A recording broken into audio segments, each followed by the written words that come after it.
Europa Universalis 5 starts on the 1st of April in 1337.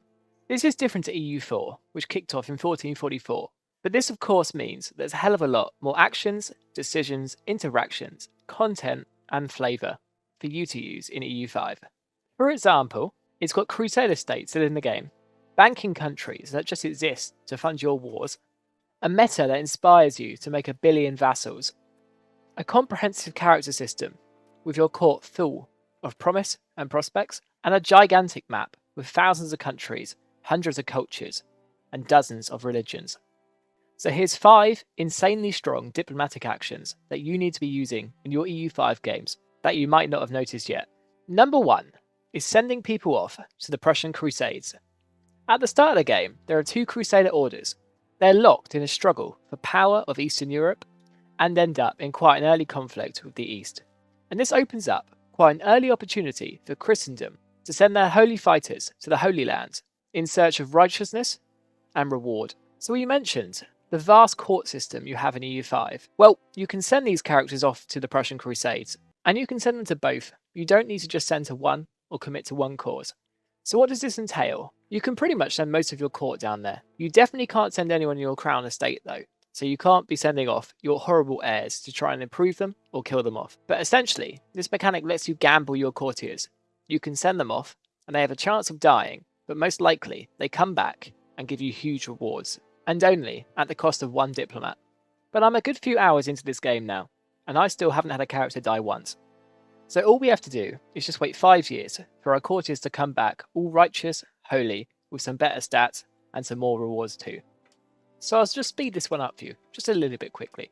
And we've arrived in April 1342, and both of our courtiers have survived the crusade. They each gain the completed the Prussian crusade trait until their death. That gives them 10 admin, 10 diplo, and 30 military ability. That's insane. And they each give 10 army tradition. And this army tradition can be very useful. It buffs army morale, siege ability, great power score, and progresses you to land, which depending on your nation can be very, very strong. And this can be extremely useful if you're trying to fill out your cabinet, as you can get some huge buffs on very young people. So we can now fill Sir Miles Stapleton, who survived the Prussian Crusade, and Sir Henry Percy, who has done the same. And they've both got some insane stats, especially in the military department, which is very useful if you want to integrate provinces or suppress rebels. And you can see the modifier in their character profile until the end of their life. And the crazy thing in the game at the moment is there is no time limit between these actions other than the diplomat going there and coming back. So you can just send all of your courtiers out to the Prussian Crusades if you've got the diplomats for it. Get them insanely trained up and then use them in your nation when they come back. It's a bit of a no-brainer. On the topic of the Crusades, that brings us on to number 2, sponsoring a military order. Whilst we've demonstrated you can send these orders people to fight in their wars, you can also send them economic support too, and you get rewarded for doing so. You pay them a certain amount per month, it's not too much. It costs them diplomatic capacity. You spread your institutions to them, and you give them monthly army tradition, yet, in return, you receive monthly religious influence and monthly prestige. And you boost your relations with the Papal States. What's important to note is that you can only sponsor 2 at once, but this still gives you the ability to get 0.1 prestige per month, and with how hard prestige is to get in EU5, this is huge. This is the same with religious influence. We're getting an additional 0.06 religious influence a month because of our sponsoring of military orders. That's essentially 20% more than what we would have got beforehand. This quickly adds up, as you're able to canonize more saints, request cardinal seats, trigger papal bulls, and if you were to enact Placitim regime, you would get the crown power modifier, but significantly increase your religious influence whilst you're doing it, whereas if you do normally do it, you're quite limited and you have quite a slow growth. The 0.20 debuff would mean that if we did take it on game start, we'd be down to 0.11 monthly, whereas obviously sponsoring these military orders takes us to 0.17. That's quite a big buff with how fast it accumulates, and for such minimal cost. Number 3 is joining a chivalric order. While still a diplomatic action, this is one you do through your character screen, for example through your ruler or one of your heirs. As you can see here, join Foreign Order of Chivalry. And then depending on the nation still alive in the game, the orders pop up here, but they do have to be within your diplomatic range. Yeah, it's literally a foolproof mechanic. There is no negative effect for joining one. You get 30 opinion with the relevant country, and the trait of joining the order that gives monthly religious influence, prestige, and permanent military ability, and 15 is a hell of a lot. But the important thing about this one is that this modifier isn't limited to just your courtiers.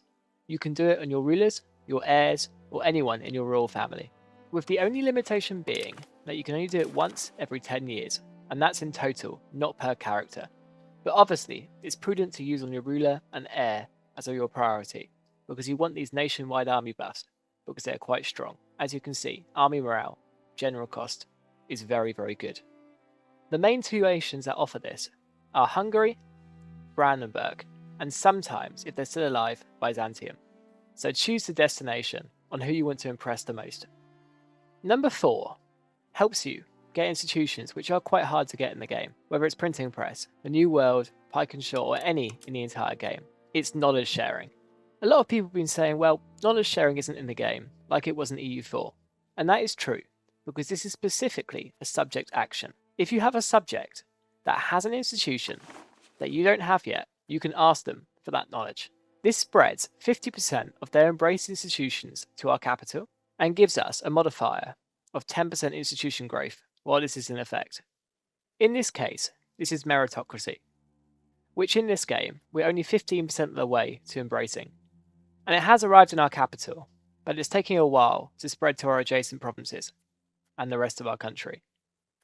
So whilst in this case we won't benefit from a flat 50% of that institution in our capital, which is ginormous by the way, just imagine it's like professional armies or pike and shot, and you just get a free 50% in your capital for nothing.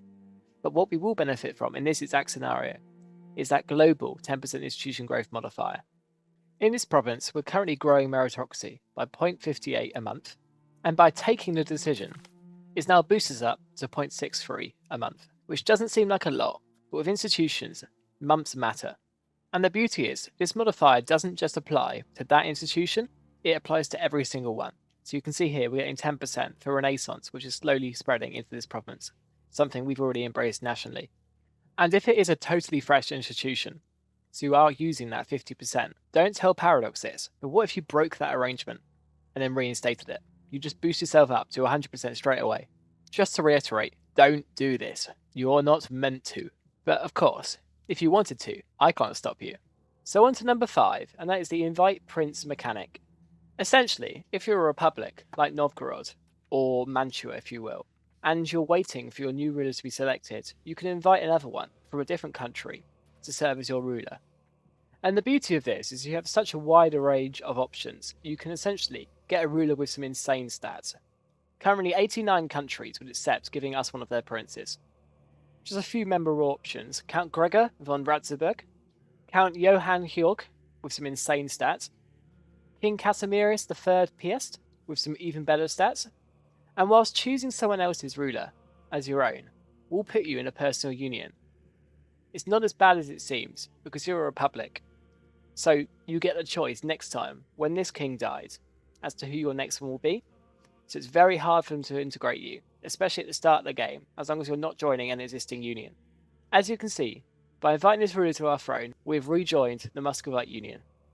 Now, if we can get our great power score up, we can also take seniority of this union, so it's not only a one-sided relationship.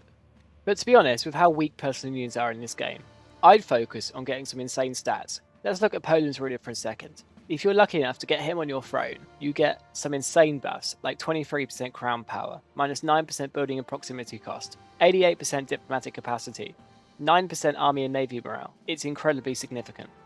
So just be careful and don't let yourself get integrated. And just to add a little honourable mention, asking someone to be your state bank is very, very strong. Having a personal bank where you get 20% of their profits and you can siphon their income is incredibly strong, especially when your estate loans are extremely high interest and have a low cap about how much you can take and borrow from them. So I guess my question is now, which of these mechanics are you going to take into your games, and how best are you going to use them? By the way, if you're still here, thank you for watching. It's much appreciated, and I hope you enjoyed. Additionally, we've also just set up a Discord, so if you're interested in chatting about EU5, the channel, or a little bit of anything and everything, check the link in the description. We're also going to be hosting some EU5 multiplayer, so big games with a lot of people. If you're interested in that, join below.